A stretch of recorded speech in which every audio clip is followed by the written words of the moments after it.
There's a rumor going around. If you like this video and subscribe, you will be the next 10 Tails container. Hi guys, this is the next part of What if Itachi Uchiha was reincarnated in the world of Fairy Tail. I hope you enjoy. The air had frozen in a cold breeze, silence filled the capital despite the 7 dragons. It was like a dark shadow had cast itself over the capital, snuffing away the last hope of light. The 4 dragons, Scissor Runner, Levia, Rock Dragon and Dark Dragon were frozen stiff. They looked to be sweating a little and they were on guard. The Fairy Tail Wizards, Urza, Mira Jane, Laxus, Gray, Juvia, Freed, Bixlo and Evergreen were frozen with fear. Their bodies would not move no matter how hard they tried. In front of them stood Itachi, darkness having taken over his mind, his arms covered in darkness and now looking like demonic claws. The darkness on his arms looked to be slowly spreading, same with the black flame-like markings on the right side of his face. His eyes lacked any kind of emotion. It wasn't the eyes of a man, rather the ones of a wild beast, or perhaps a monster.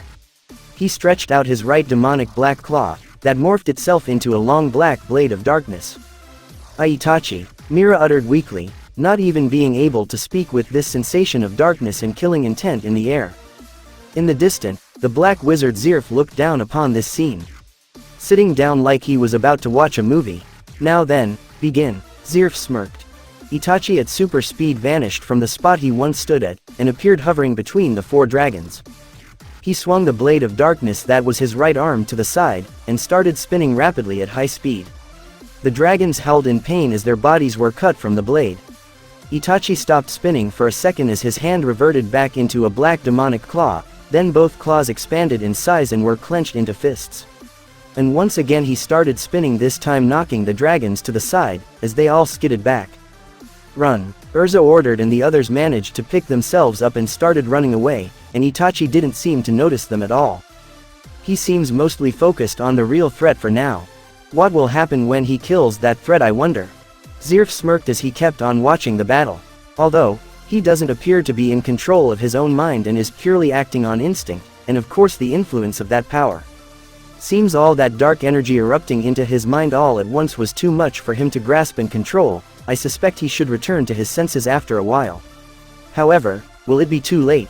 Zirf questioned, implying Itachi might not regain control in time before he kills someone he cares about. The dragons all growled and shook their heads, trying to shake of the pain of that last blow. Arg, impossible, how can a human possess this kind of power? The dark dragon growled in anger and frustration. It can't be. This energy of darkness, it feels familiar, but that is impossible. Scissor Runner's body was slightly trembling, and not just out of pain. The dragon actually felt fear over this human, if he even was a human. Care to fill some of us in? The dark dragon asked with frustration behind his voice. This energy, it feels like that of the ancient demons. But they shouldn't even be able to come to the mortal realm. Scissor Runner explained, to which everyone within hearing distance looked confused, while the black wizard's smirk only widened at hearing this. I know what you are implying, although if you focus you can sense that it is somewhat different from the ancient demons. Levia said, although the conversation did not continue as Itachi flew like a rocket right into Levia in a shoulder charge, making the dragon back up. Itachi then proceeded with sending a barrage set of punches into the dragon with his expanded black demonic-like claws. The sound of each blow was heard around the entire area and also sent shockwaves. Levia growled in pain, unable to escape the bombardment of black demonic fists coming flying at him, sending him even further back. Whatever he is doesn't matter. Kill him, the rock dragon roared as the 3 of them flew to assist their fellow dragon. The rock dragon tried to attack Itachi from behind, who morphed his left fist into what looked like a gigantic hammer. He swung his body around and slammed the dark hammer right into the side of the rock dragon's face, cracking up his supposedly indestructible rock-solid body a little. Laxus stared in awe, his mouth agape. Ancient demons, Laxus questioned with a look of confusion that was shared with the others. The hell are they even talking about? Mira and Urza managed to shake off their surprise, knowing they had to warn the others. We have to get far away from this, Urza ordered, to which they all looked confused. What do you mean? Itachi is kicking dragon butt out there. Why do we need to run? Gray questioned in confusion. Did you not see the look in his eye? Whatever has happened to him, he is not in control of his actions. Mira Jane pointed out, to which they all got a shiver running through their spines just by thinking of that ice-cold glare. Besides, future Lucy gave us a warning. She said that in her time, Itachi kills all of us during his rampage, and I mean our little group. This new info made all of them look shocked and some looked utterly terrified, mainly Evergreen, Bixlo, and Juvia, who feared mostly for the life of her beloved Gray. Although, he wasn't supposed to become like this until after you and I died, Mira. Urza pointed out the other fact. That is true, although what happened to Itachi now has given me a theory about that part. Mira said, and they all listened closely. Future Lucy said that when she got here, she saw you and me dead, and Itachi was on a rampage. Meaning, she did not witness us die and him turning into that, she just assumed that is what happened. And earlier, I noticed something on Itachi's shoulder, before his transformation began. They all then remembered back, remembering seeing a little imp-like creature biting Itachi's neck then getting squashed like a bug by Itachi. Yeah, I saw it too. It looked like that creature Orba from Raven Tail had on his shoulder during the games. Freed pointed out, as they were the group in charge of keeping a close eye on Raven Tail if they cheated again after the Lucy vs. Flare battle. It looked like it bit him. So, just because that little thing bit him, he turned into that. Evergreen questioned, as it didn't really make that much sense to her. Anyway, in future Lucy's timeline that most likely happened to him there as well. Somehow him getting bit by that creature caused this, and in his rampage and during his fight against the dragons he ended up killing you and me. Then future Lucy arrived at the scene, then he killed the others in front of her eyes. Mira finished her theory and they all looked sad at the thought that Itachi, while not in control, had killed them.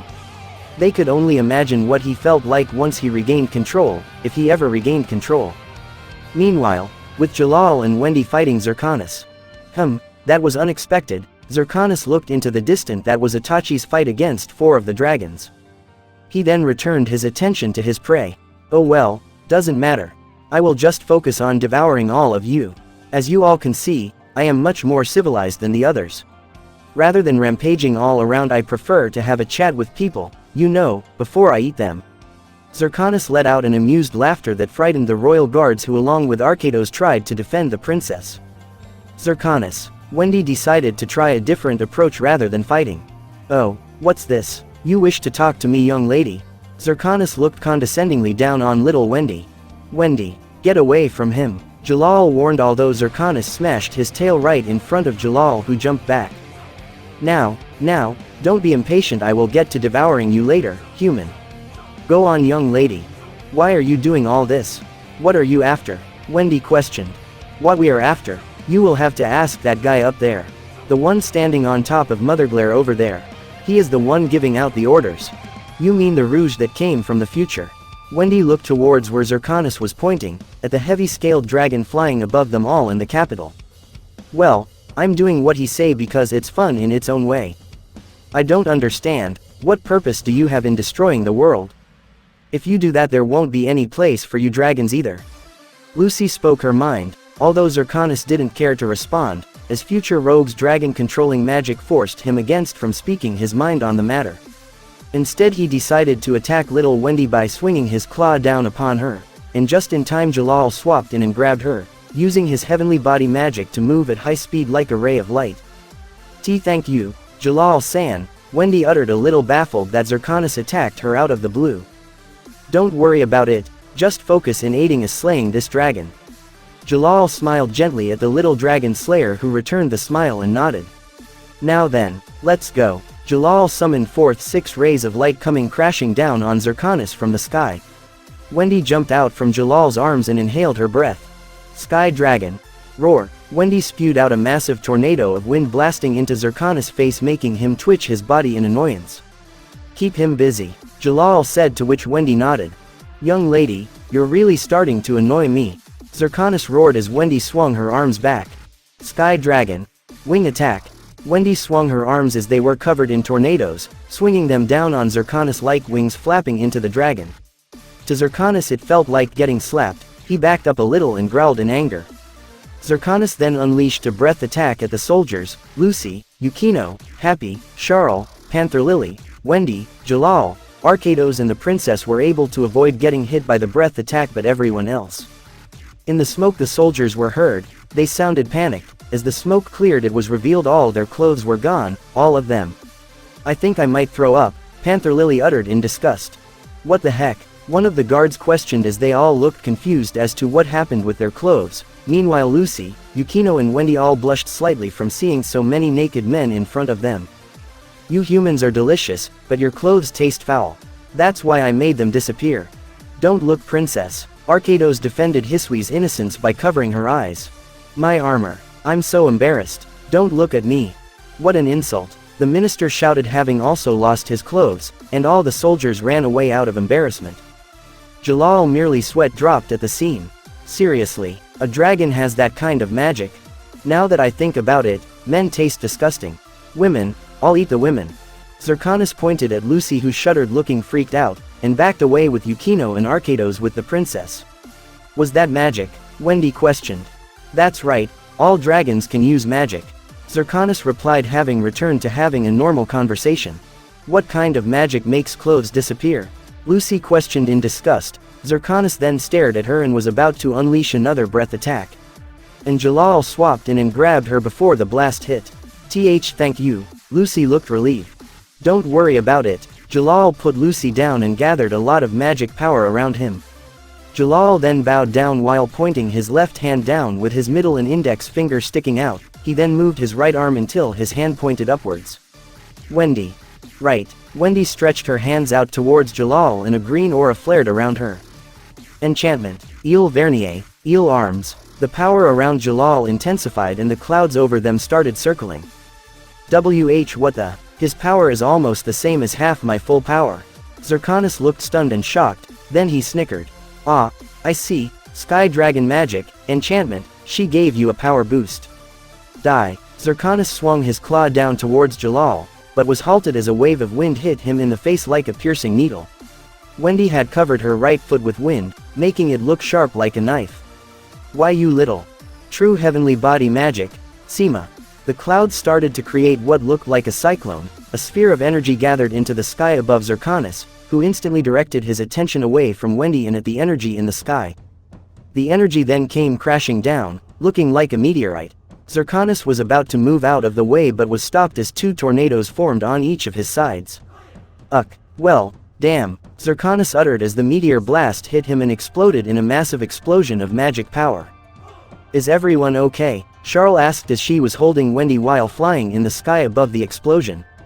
We are fine. As expected of the prince's Earthland counterpart, Panther Lily had entered his warrior state and was holding Lucy, Yukino, Arcados and Hisui. Jalal was panting a little, having used a lot of power in that attack. In front of him was a gigantic smoke cloud, and as it began to clear it revealed a massive crater and Zirconis in the middle of it with a few bruises both from Jalal's attack and Wendy's. I actually felt that one. It hurt. Impressive human, although not enough. Zirconis swung his tail down on Jalal. Meteor. Jalal surrounded himself in golden energy and flew away at high speed. Zirconis then roared, sending Panther Lily flying back with the shockwave from the roar, and forcing him to let go of Yukino, Hisui, Arcados and Lucy. Zirconis then spit out a breath attack, and this time it hit Lucy. Kya! Lucy screamed in surprise when suddenly she was in her birthday suit. She tried to cover herself up. Hey, my clothes. Someone, give me some clothes. Lucy cried a little. Arcados gaped while staring, although Hisui covered his eyes to not embarrass the celestial wizard more. Jalal also stared in shock for a split second, although in his mind Lucy had red hair, and looked like Urza. Jalal then widened his eyes as he blushed faintly and shook his head. He tried to fly towards Lucy before Zirconis could snatch her up, although he was too late. Zirconis laughed as he grabbed Lucy in his claw, and flew up into the sky. Let's see if you can stop me from eating her. Charles. Wendy glared at Zirconis and Charles flew Wendy up to Lucy and Zirconis, and Jalal also flew up at high speed, forming magic circles in the sky at the shape of a star sign. Grand Chariot. 7 rays of light rained down into Zirconis' jaw, sending him down a bit.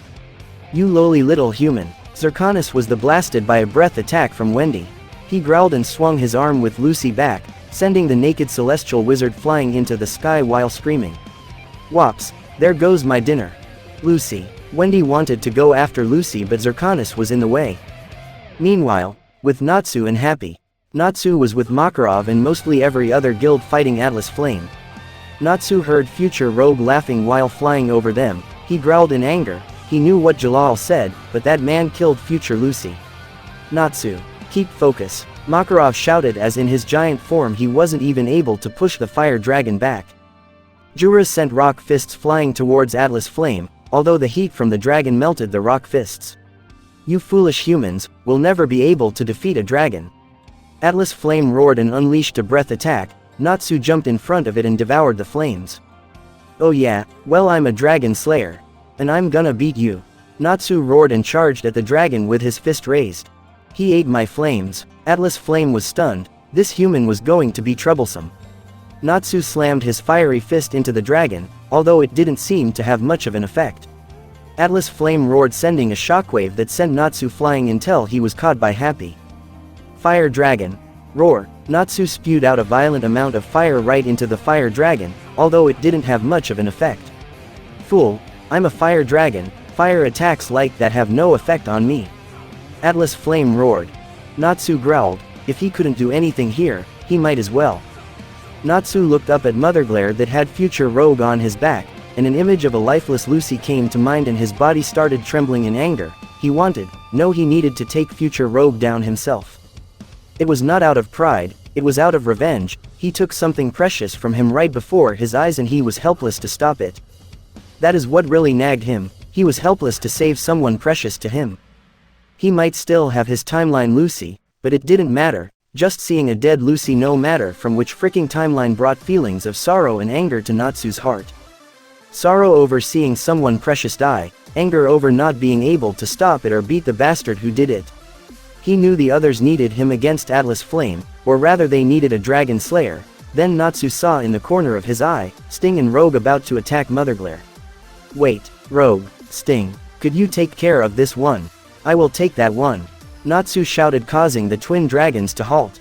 Sting smirked and gave Natsu a thumb up. It was like a childhood dream becoming a reality, having the one you looked up to asking for help from you. Come on, Rogue. Sting charged at the fire dragon ready to impress Natsu, and Rogue shortly followed. Natsu, Jalal said, Happy uttered. I know, but, that guy, I can't let him get away after. Natsu clenched his fist thinking back on future Lucy, seeing her blood stain the floor red, her lifeless body just lying there, and a smirking future Rogue. I have to be the one that defeats him, I just have to. Let's go, Happy, Natsu ordered and Happy smiled. For Lucy. Happy flew with Natsu up towards Mother Glare. Future Rogue looked to the side, seeing the pink-haired Natsu with his trusted friend Happy flying towards him. Happy then dropped him and Natsu surrounded his body in fire and flew down like a bomb at future Rogue and Mother Glare. Rogue, Natsu shouted and future Rogue smirked maliciously. Natsu crashed into Mother Glare's back, causing it to roar in pain from Natsu's fire. Natsu threw a fiery punch into the dragon's back and then leapt at future Rogue with the fiery fist raised. Natsu then threw a powerful punch right into future Rogue's face, causing him to fall down on his back. Not bad, future Rogue spitted out some blood to the side. Natsu Dragneel. Rogue blasted out beams of shadows from his fingertips, shaping the tip into spear ends. Natsu gathered flames into both his hands, he then clapped his blazing fists together, gathering a giant blazing sphere of fire. Fire Dragon. Brilliant Flame. Natsu swung his arms forward, sending the blazing fiery sphere into the shadow beams, holding them back. Natsu then started pounding Mother Glare's back with his blazing fire-covered fists, making the dragon roar out of annoyance. Mother Glare flew closer towards some tall towers, and tilted his body sideways, trying to shake Natsu off, or hit him with the buildings. Natsu took a hold of Mother Glare's scales, and started generating flames from all around his body, sending the fire beneath the scales. For Mother Glare it felt like getting hit by scorching hot water. Eventually, future Rogue's shadow beams managed to pierce straight through Natsu's fire sphere. Natsu started moving, he jumped up avoiding one beam. He then jumped sideways avoiding two, and tilted his head to the side avoiding the fourth. Fire Dragon. Roar. Natsu inhaled his breath, and spewed out a gigantic wave of fire that easily overpowered the last beam and went straight for future Rogue.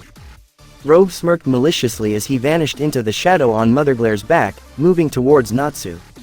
Once he was in front of the pink-haired dragon slayer, future Rogue leapt out from the shadows with his right fist covered in the darkness of his shadow. He threw a heavy punch into Natsu's face, almost sending the pink-haired dragon slayer off from Mother Glare. Natsu barely managed to stay on the dragon. He growled at future Rogue, and the only thing that he saw in his mind was the dying future Lucy. He saw her tears run down her face as she was drawing her last breath, and finally he saw her lifeless corpse laying on the ground in front of him. "Bastard, I swear, I'm going to make you pay," Natsu growled, and flames erupted around him, with such heat that it felt like they were standing next to a volcano. "You hear me, you will pay," Natsu roared. Future Rogue only gave him a malicious, overconfident smirk. "Tisk, tisk, Natsu Dragneel. True, your power is astonishing, and I have lost to you once. Although it may not have been that long ago, to me it was 7 years ago. I am way stronger than you and Gajeel now, the two of you combined wouldn't be able to defeat me." Future Rogue boasted with a crazed grin and a crazed laughter to back it up. "Hey, don't be so sure about that, pal. In your timeline or whatever, Itachi didn't exist, right?" Natsu smirked as the flames kept burning around him. "And what of it?" Future Rogue raised his brow, as if that was supposed to mean something. "That guy has taught us many things over the years, and I am willing to bet that I am way stronger than your timeline me," Natsu declared as the amount of fire increased around him. "His power is rising." Rouge narrowed his gaze at Natsu, then he brushed it off with a mere chuckle. "Although you may be a bit stronger, it doesn't matter to the current me, you are nothing. Before I kick your ass, tell me, what is your damn plan?" Natsu growled in anger. His rage was fuming at this point. The flames burned more violently around him than ever before, as all he could think at this point was getting revenge for future Lucy by beating the shit out of future Rogue. "Hey, fine, seeing as you are about to die with everyone else. Do you remember how I said dragons rule the earth 7 years from now?" Future Rogue asked, to which Natsu only gave a growl as confirmation. "Well, it is almost true. None of the dragons came from the portal, in fact we never opened it in my time. And 7 years from now, only one dragon rules the world, the king, Acknowledgia." Acknowledgia. Natsu widened his eyes, remembering what Zirconi's spirit said in the cave. People live in fear, wondering if it is their turn to get destroyed by the Dragon King. The reason I came here was to summon these dragons. I had planned to summon more, but Lucy and that Itachi fellow spoiled my plans. But these 7 should be enough. For the only way to kill a dragon is with another dragon. I'm going to slay Acknowledgia and become the true Dragon King. I will rule the world, Future Rogue declared with a wicked grin. "That's it, huh? Why are you doing this?" Natsu questioned as he gathered all the flames around him into his fist. "Enough talk, die." Future Rogue frowned and gathered a huge amount of shadows into his fist. Both he and Natsu leapt at each other and slammed their fists into each other, creating an explosion of darkness and flames. Natsu then leapt back, and was about to enter his lightning flame dragon mode. "This is for Lucy. Natsu, catch me." Lucy's voice was heard screaming. "Huh." Natsu looked to the side to see a naked Lucy rolling into him, sending him flying with him off of Motherglare. "What the heck?" Natsu, Lucy, Happy flew after them, leaving a dumbfounded Future Rouge. Future Rogue blinked as he saw them crash into a bell that fell from the tower and rolled into the streets. Motherglare. Future Rogue ignored them and looked down on the dragon Motherglare, that started shooting out what looked like eggs from its body, over thousands of eggs. The time for this era's destruction has come. Once the bell had stopped rolling, Natsu and Lucy crawled out. "Ouch. Hey." Natsu turned around to stare at the naked Lucy. Hey, don't look. Cover." Lucy scolded Natsu while blushing embarrassedly, and her heart started beating faster. Natsu widened his eyes, and then sighed. "Fine, I will cover them." Natsu then, to Lucy's surprise, squeezed her breasts. Lucy blinked for a few seconds, looking dumbfounded. She blushed even more, and a thick mark grew on her forehead as she slapped Natsu. "Pervert, you're supposed to cover your eyes." Lucy grabbed a white cover that laid in the rubble to cover herself. "Oh, how erotic." Happy snickered at the scene he saw between Natsu and Lucy. "She flew at me stark naked." Happy. Lucy has turned into a pervert. Natsu snickered also a little as all their problems vanished from just the atmosphere, even if it only lasted for a second. Natsu felt a little happy thanks to Lucy. "It's not my fault. A dragon did this to me. A dragon. He wanted to eat me." Natsu widened his eyes, feeling like an idiot for not understanding what Jalal meant when he sent him to fight Atlas Flame. That dragon wasn't only a fire dragon that spewed out fire, his entire body was fire, making Natsu the best option to fight against him. Happy. Look after Lucy, I'm going after that fire dragon. Huh, Happy looked confused until it looked like he understood what Natsu was thinking. Natsu then ran towards the fire dragon he saw sticking its head up from between a few buildings while fighting a wave of light, darkness and a giant Makarov. Hang on guys, I will deal with that beast. Natsu growled when suddenly the eggs from Motherglare hatched and mini dragons rose from them. Get out of my way. Natsu spewed out a wave of fire that vanquished some of the mini dragons in his path. Natsu ran upside a pile of rubble, and on the other side was Atlas Flame. Atlas Flame spewed out a wave of fire at Sting and Rogue, although the flames vanished. What the? Sting questioned when suddenly Altair leapt down in front of them, having used her time magic to make the flames vanish.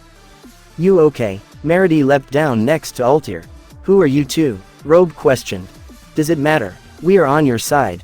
Altair replied and summoned her crystal ball. Shadow Dragon. Roar. White Dragon. Roar. Both the twin dragons spewed out waves of darkness and light, blasting into Atlas Flame sending him skidding back a little. Atlas Flame let out a powerful roar, and the intensity of his flames increased so that Sting and Rogue's attacks were nullified. No way, Sting uttered in shock. He merely powered up to push our attacks back. Rogue started to tremble. Didn't the two of slay your dragons? Shouldn't you know how to deal with him? Meredy questioned sending 7 pink energy swords into the dragon, having little effect. Both Sting and Rogue looked down a little at that comment. Well, it was different then, Sting uttered, and everyone looked confused. It wasn't much as slaying them, more like putting them out of their misery. Rogue replied, to which they all looked stunned and shocked. Ha, as if humans could ever kill a dragon. Atlas Flame mocked the twin dragons, swinging his fiery claw down upon them. Ice Make. Rosencrona. Altair created giant roses and branches out of ice, binding them around Atlas Flame, who looked at her as if this was a joke. How was ice going to hold a dragon whose entire body was made out of fire? Everyone, now, Altair shouted and everyone started to attack. I shall assist you in restraining him. Kagura used her gravity magic to its maximum level of power trying to hold Atlas Flame back a little. Okay, let's show this dragon what humans can do. Makarov shouted out, and sent waves of light at the dragon. Jihi, stay back little girl. Gajeel stepped in front of Levi and inhaled his breath. Iron Dragon. Roar. Gajeel spewed out a massive wave of iron, cutting into Atlas Flame's body making him growl in annoyance, feeling like he was getting cut by a barrage of blades. Sting and Rogue followed with their breath attacks increasing the damage on Atlas Flame. Lamia Scale. Jura led the assault for Lamia Scale as he formed a golem of stone around him, sending a barrage of punches at Atlas Flame. Ice Make. Dragon. Leon created a dragon out of ice that charged into Atlas Flame, and Sharia assisted with a breath attack of a black tornado. Ain't no way we're letting Lamia Scale take the stage. Sabretooth. Orga sent a barrage strike of black lightning, and Rufus used his memory make to mimic the attack of Orga to add the intensity. Every mage gathered what they had left into a combo attack that struck Atlas Flame, creating a massive explosion from the various magic attacks. The dust gathered around Atlas Flame, everyone stared at the dust cloud, when suddenly flames erupted from it and Atlas Flame busted his head out. Not bad, for a bunch of humans, that actually stung. Atlas Flame mocked and roared. To everyone's surprise, Natsu then suddenly leapt out from the rubble and latched himself onto Atlas Flame. Missed me. Natsu started devouring Atlas Flame's fire body. What the? HN, Natsu. Altair smiled and turned to the others. Natsu can take this dragon on by himself, if you three want you can back him up. Altair said as she looked at Gajeel, Sting and Rogue. The rest of us can deal with these mini dragon creatures. Altair said as all around them were the mini dragons, roaring at them. Meanwhile, in a space with nothing but darkness, was Itachi. He was in what appeared to be a dark lake. He was slowly sinking in. Itachi weakly twitched his body. He was trapped in his own mind by the power of darkness. The next thing Itachi knew, he heard the sound of crickets, the summer breeze hitting his face and the sun shining through his window. He rose up and looked around to see he was in his own room. Was I dreaming? Itachi questioned while rubbing his temple. Itachi, are you awake? Your breakfast is getting cold. He could hear the voice of his mother calling out to him. I will be right there, mother. Itachi got up from his bed and got dressed. He then walked out to the kitchen to see his mother by the stove. His father was sitting by the table reading a newspaper, and an 8-year-old Sasuke sat patiently waiting for his big brother. Ni-san, Sasuke called out with excitement in his voice, and patted on the spot next to him. Itachi smiled warmly and sat down next to Sasuke. "Morning, Sasuke," Itachi greeted and sat down next to his brother. "You've slept longer than usual, are you feeling okay?" Makoto asked, and just when Itachi was about to turn around and answer, he widened his eyes in shock as both his parents were stained with blood, their own blood from a massive deep cut on their backs. "You okay, Ni-san?" Sasuke asked, only he sounded more mature. Itachi turned to face Sasuke to see him looking like his 17-year-old self. Itachi blinked for a few seconds and Sasuke was back into looking like his 8-year-old self, and the blood stains on his parents were gone. Meanwhile, in the real world, Itachi flew into the Dark Dragon, throwing an uppercut punch with his right demonic black claw, then he backhanded the side of the Dark Dragon's face, sending it crashing into the ground. Itachi moved swiftly like a predator hunting for its prey. He jumped onto the Dark Dragon's body, and leapt towards Scissor Runner, slamming a barrage of punches with his demonic claws into the dragon's face. Livia went to assist Scissor Runner and attempted to swat Itachi away from him like a fly. Although to their surprise, Itachi left demonic claw expanded and grabbed a hold of Livia's claw. Itachi swung his body around, throwing Livia high up in the air. Itachi vanished at super speed and appeared hovering over Livia. Both demonic claws expanded in size and morphed into hammers. Itachi slammed them into the dragon, sending him flying into the ground like a meteorite, creating a crater from the impact that shook the very ground. Itachi flew down at high speed and morphed the hammers back into the black demonic claws. Itachi raised his right fist, although Scissor Runner appeared and swatted Itachi to the side like a fly. Itachi's body flew crashing through building after building. While the three dragons recovered, they turned to the direction Itachi was sent flying and blasted a powerful breath attack each. The combined breath attacks collided in the distance and exploded in a fiery explosion that sent shockwaves all over to Laxus and his group. Laxus, Mira, Urza, Gray and the others gained worried expressions when they saw that explosion. Although they were quickly forced to turn back to their own battle as the mini-dragons leapt at them. "Get back, you bastards!" Laxus swung his arm to the side, sending a powerful wave of lightning at the mini-dragons, vaporizing them instantly with his Dragon Slayer power. "I'm going to help him." Laxus covered himself in lighting and flew towards the three dragons, ready to fight. "Laxus, wait!" Freed shouted, but to no avail. "It's too dangerous." Bixlo shouted, but their words did not reach their leader. He was too desperate about the condition of his friend, his rival. "Don't die on me, ya hear, Itachi?" Laxus shouted. Then in an instant, up from the ground beneath the dragons, came a fist of darkness, hitting Livia in the chin and sending him flying up from the ground a bit. Itachi then followed with the fist and gathered his two demonic claws together above his head, and sledgehammered Livia into the ground. He escaped the blast by moving underground. The rock dragon looked surprised and was quickly dealt a hit from Itachi, sending him skidding back. Scissor Runner was about to attack, although was interrupted with a wave of lightning hitting the side of his face. "What? The Lightning Dragon Slayer?" Scissor Runner looked at Laxus, who flew at him like a bolt of lightning. Close behind him was Mira Jane, and Urza in her black winged armor. And the Thunder God tribe followed close behind as well, leaving Gray and Juvia to hold off the mini-dragons. "Let's go, Juvia." Gray pierced the mini-dragons with lances of ice. "Yes, Gray-sama." Juvia sent a barrage of water slicers into the mini-dragons, cutting right through them. "Oi, Itachi, can you hear me?" Laxus shouted, to which Itachi's body flinched. He looked at Laxus and the others from the corner of his eye. "Come on, rival, are you really going to lose control just like that?" Itachi swiftly turned around, swinging his right demonic claw to the side, sending 5 saucer projectiles of darkness at them. Laxus widened his eyes and used his lightning speed to dodge the blast. Urza changed into her flight armor and managed to avoid the blast with her increased speed. Mira was barely able to dodge it as she got graced by the attack on her right thigh. "Arg!" Mira grunted in pain, holding her right hand over the cut. Freed managed to put up a barrier to block the attack from hitting him, Bixlo and Evergreen. They managed to get away just in time as the saucers blasted right through the barrier. The barrier barely lasted 3 seconds, Freed uttered in disbelief.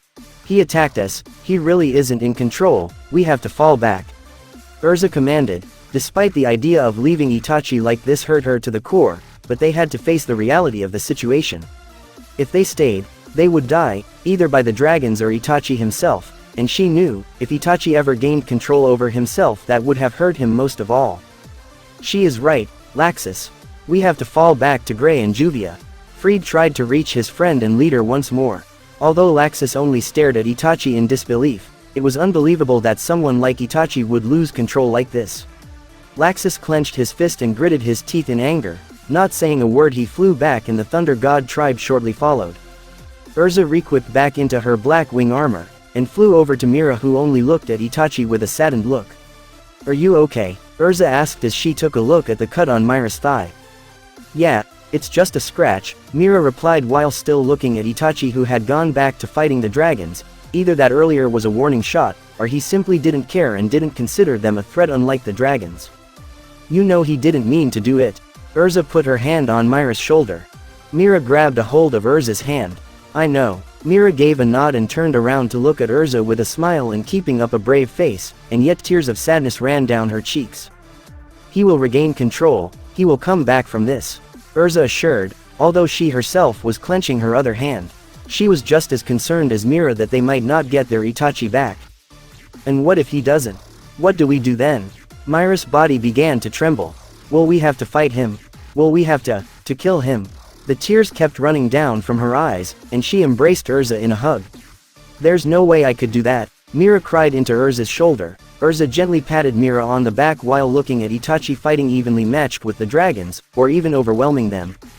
"I think we all feel the same way about it." A single line of tears ran down from Erza's eyes. "But for now, we have no choice but to fall back and hope for the best." Erza and Mira quietly flew back to the others, taking on the mini dragons. They had to get over their feelings of concern. No matter how hard it was, they had a future to protect. The rock dragon spewed out a breath attack at Itachi, who turned around and held out his demonic claws that expanded in size, and took on the blast. The impact sent him flying back, yet the darkness completely blocked the breath attack. The impact was strong enough to send Itachi flying back, the darkness slowly getting torn apart from the power in the breath attack.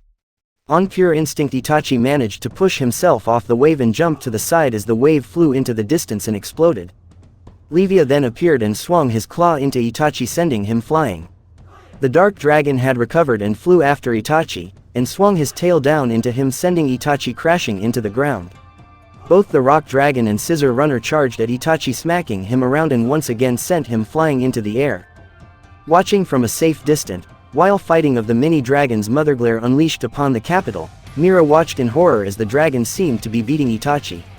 "Oh no, Itachi," Mira called out. In Itachi's mind, he heard a faint voice call out to him, making him flinch. "Did any of you hear that?"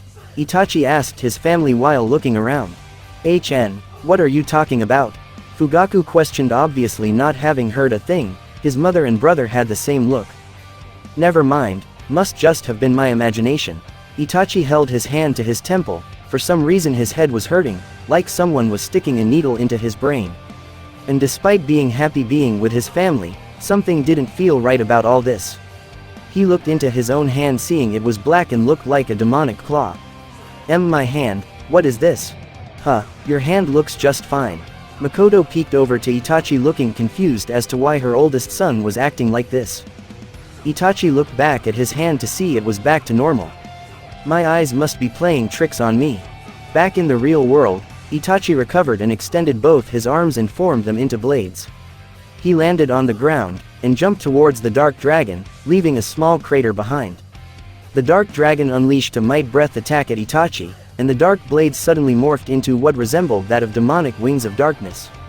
And he avoided the blast and flew at the dark dragon. "Look out!" Levia roared as Itachi morphed the wings back into long blades that resembled katanas. He then spun rapidly and crashed right into the dark dragon, who could only roar in pain as Itachi cut off its wings, sending it falling towards the ground.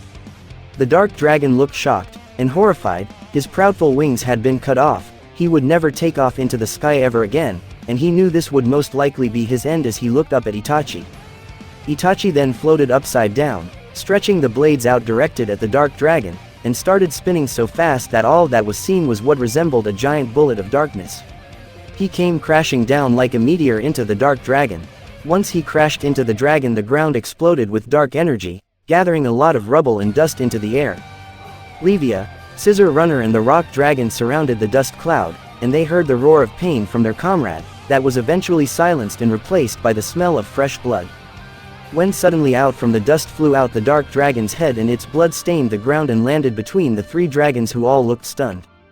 The dust cleared, revealing a crater with the dark dragon's headless body in the center. It had a massive hole in its chest, making it look like a giant bullet had flown through him. Out from the crater walked out Itachi, the dark blades having reverted back into dark demonic-like claws, his body stained with the dark dragon's blood, as he gave the 3 remaining dragons an ice-cold emotionless stare. He killed him, Scissor Runner uttered in disbelief. Future Rogue looked down in shock and disbelief that one of his dragons had perished. He gritted his teeth and clenched his fist in anger. Damn you, Itachi, Rogue shouted, and Levia, Scissor Runner, and the rock dragon charged at Itachi to avenge their fallen comrade. In Itachi's mindscape, he felt at ease, at peace. He was with his family having a nice and quiet breakfast like they used to. Itachi held his hand up to his temple, feeling a painful headache yet again. He felt like he was supposed to remember something, yet it kept escaping his mind on what it was. Itachi was brought out from his mind of thought, when someone knocked on the front door and Makoto went to answer. Why, hello Izumi-chan, Shisui-kun. Makoto greeted, as in walked Itachi's lover Izumi and his best friend Shisui. Izumi, Shisui. Itachi widened his eyes. Joy filled him seeing his lover and his best friend alive. Were they alive all this time? Why did he think they were dead? Itachi felt happiness fill his heart at seeing his little brother, his parents, his friends, all alive. Yo, Itachi, Shisui greeted with a friendly grin. Itachi smiled back at him, although the image of Shisui for a second changed into an eyeless version. Itachi widened his eyes for a second and shook his head as the image of Shisui returned to normal. Don't tell me you forgot? Izumi asked with a loving, kind smile. Yes, her kindness, her love, her white hair and blue eyes. Itachi shook his head, holding his right hand up to his temple as he looked into Izumi's dark eyes and her dark brown hair. Forgot? Itachi questioned in confusion. The 3 of us were supposed to go and train together. Seriously, after years of begging and you finally letting me come along, you go and forget about me? Izumi pouted cutely at Itachi, who gave an apologetic look. I'm sorry, just had a lot on my mind, that's all. Itachi apologized, and for a moment an image of a dead Izumi in his mind flashed before him. Itachi brought his hand to his temple and shook his head. It's fine, so, shall we get going? Izumi and Shisui walked towards the exit. I want to go too, Sasuke declared and walked over to Izumi and Shisui. Sasuke, it's too dangerous for you to go with them, Makoto protested, and Sasuke pouted. I will only watch, honest, Sasuke pleaded. Makoto then sighed in defeat. Guess I will go to then. What about you, dear? Makoto looked over at Fugaku. Might be nice to see how much my son has grown. Fugaku smiled a little, which was rare, and he and Makoto walked towards the exit. Come on, Ni-san, Sasuke calls out, and Itachi smiles warmly as he starts walking towards them. Oni-san, he heard a faint voice that belonged to Urza call out to him, sounding like an echo. Itachi, he heard the same voice from earlier. It belonged to his new girlfriend, Mira Jane. Itachi halted in his tracks and held his hand up to his temple, thinking back on the situation. Then it dawned on him. Ni-san, come on, Sasuke calls out once again. This isn't real, Itachi uttered, saying those words, and the look on his family and friends' faces brought pain to his heart. Sasuke looked confused. What are you saying? Fugaku questioned. Of course this is real, silly, come on now. Izumi let out a light chuckle as if Itachi was joking. Itachi looked down, the bangs darkening his face. Come now, Itachi, his mother gently called out to him, causing him to tremble, the feeling of guilt rising in his heart. Yeah, we don't want to be late, it's always best to be early out on the training grounds, Shisui said with his usual goofy-looking grin. No, this isn't real, it's merely an illusion in my mind, Itachi protested and looked at Shisui with a pained look in his eyes. I know that you are dead. I saw you took your own life after I made you a promise to look after the village and protect our clan's name. Once Itachi said that, Shisui frowned and a darkness was cast over them besides Itachi, who stood in the light. He then looked over at Izumi. And I know I killed you with my genjutsu out of mercy. Izumi then also frowned as both her and Shisui activated their Sharingan. He then looked over at his own parents. And I know for a fact that I killed the 2 of you with my own 2 hands. After I swore that I would protect Sasuke. Fugaku and Makoto's expressions darkened as they activated their Sharingan as well. And finally, he looked at Sasuke. And I failed you, but in the end, I gave you the truth. Sasuke also frowned and activated his eternal Mangekyo Sharingan. One by one Shisui, Izumi, Fugaku and Makoto vanished like dark shadows and surrounded Sasuke, who now looked like his 17-year-old self, glaring at Itachi with his eternal Mangekyo and forming a lightning sword. This is only an illusion in my own mind. Itachi stood still, showing no concern as Sasuke charged at him and swung the lightning blade at him. And in an instant Sasuke vanished in a dark shadow before Itachi. I'm certain Naruto saved you from the darkness. I know that you have a peaceful life. Farewell, Sasuke, Itachi said as in the shadows for a split second was what appeared to be an adult Sasuke, with a little black-haired girl next to him with the Sharingan. As your brother, I know you are alright. And I need to get back to my new family. I know you have made me proud, and I will miss you. I miss you. Not a day goes by where I don't miss you. Same with father, mother, Shisui, Izumi, all of you, but I can't live in the past. Itachi smiled while a single tear dripped down from his face, as the image vanished and the space around him vanished. Itachi's body was slowly sinking into the lake of darkness. As his body is almost completely under the darkness, he opens his eyes and his Sharingan flares blood red. I've had enough of dreams. Meanwhile, back in the real world, Levia slams its claw into Itachi, sending him flying into ruins of a building, reducing it to rubble. Now, Levia roars and the three dragons combine their breath attacks, this time closer to the ground so that Itachi could not escape underground again, sending it blasting right into Itachi, forming a massive fiery explosion.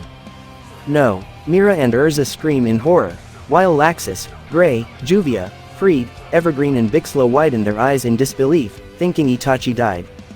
The dragons all snickered in victory. Then suddenly a red spectral sword comes flying out from the smoke and pierces through Scissor Runner's chest.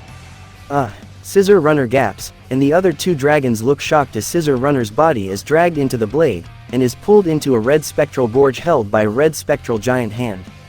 The smoke clears, revealing the red spectral armored warrior that was the Susanoo, having sealed Scissor Runner with the Totsuka blade. What happened to Scissor Runner? The rock dragon questioned in confusion. I don't know, that sword just pulled him in, Levia uttered in disbelief. I simply sealed the beast away.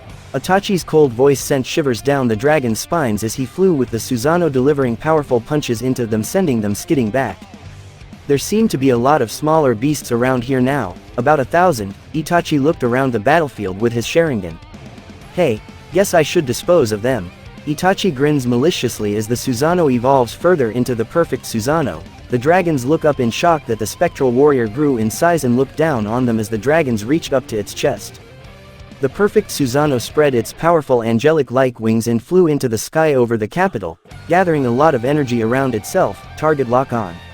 Itachi's smirk widened as the Susanoo stretched out its body while letting out a mighty howl. Yasuka Magatama rain. The Susanoo blasted a wave of energy into the sky, and out from the clouds came a rain of Yasaka beads crashing all around the capital.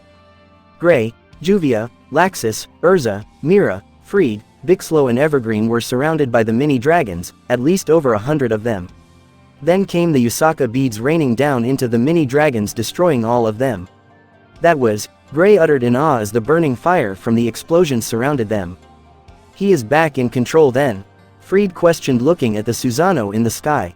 Something's wrong, he normally wouldn't take a chance like that, Laxus pointed out as there was a chance that some of them could have been caught in the blast. Juvia thinks we should have faith in Itachi-sama, he would never hurt us. Juvia said with enthusiasm, and not that Juvia loves Itachi-sama. Juvia only loves her Gray-sama. Calm down already, Gray shouted with a faint blush as Juvia hugged him. Then everyone fighting Atlas Flame also looked shocked as the mini dragons were destroyed by Itachi's Yasaka beads that came raining down from the sky, and explosions erupted around them. That brat, that was too reckless. Makarov uttered in disbelief. Itachi would never take a risk like that, never. Something was not right here. He must have used his eyes to pinpoint all their locations, and making sure the barrage would only hit these mini dragons. Altair analyzed on the account that even she could tell the mini dragon's energy apart from the others with her Sharingan. Those eyes, same as Itachi's, Makarov uttered in a whisper tone as he looked at Altair. Whatever this was about, he would make sure to ask Itachi later. Mikao and Wakaba were defending Romo as they were about to be killed by 5 mini dragons, who suddenly were obliterated by Itachi's Yasaka beads. Macau closed his eyes anticipating that they would die. They were hit with the powerful shockwave from the explosion blowing dust in front of them. Macau slowly opened his eyes and saw that he, Wakaba and most important Romeo was safe. "W were alive," Macau uttered. "That was Itachi's, wasn't it?" Romo questioned with a look of awe seeing the perfect Susanoo in the sky. "The kid may have saved our lives just now, but that was too reckless." Wakaba sighed feeling exhausted. Future Rogue had a look of disbelief. "Impossible, he killed all the mini dragons without killing anyone else in the crossfire. What's more, his power has increased." The perfect Susanoo vanished and Itachi landed on the ground. Itachi's arms were still covered in darkness and resembled demonic claws. The black flame-like markings on the right side of his face were still there. The black markings from his arms had spread further over his shoulders and down the sides of his body. Itachi was back in control, yet, something about him felt different. Levia and the rock dragon sweated a little from this feeling of bloodlust, and the cold energy coming from this human. "Hey now, what's wrong beasts?" Itachi walked towards them as the feeling of darkness and hatred emitting from him made the dragons take a few steps back. "Seeing your faces filled with such despair," a grin creeped up on Itachi's face. "Fills me with the greatest feeling." Itachi looked at the two dragons with a wicked, malicious grin, filled with killer intent as he looked at the dragons like they were pathetic creatures. The dragons growled at him and looked even more wary of him. "It would seem the darkness has corrupted his mind even more than I thought." Despite having gained control over his conscience, all that darkness unleashed at once has awakened something that has been dormant within him all this time. The Black Wizard looked at the scene with an amused expression. Now this is a one-time opportunity, even though this will last for only a few minutes at best before he fully regains control. The Uchiha hatred has been unleashed from him, and his inner wrath with it. Thanks for watching. I hope you enjoyed. The next part will be out soon.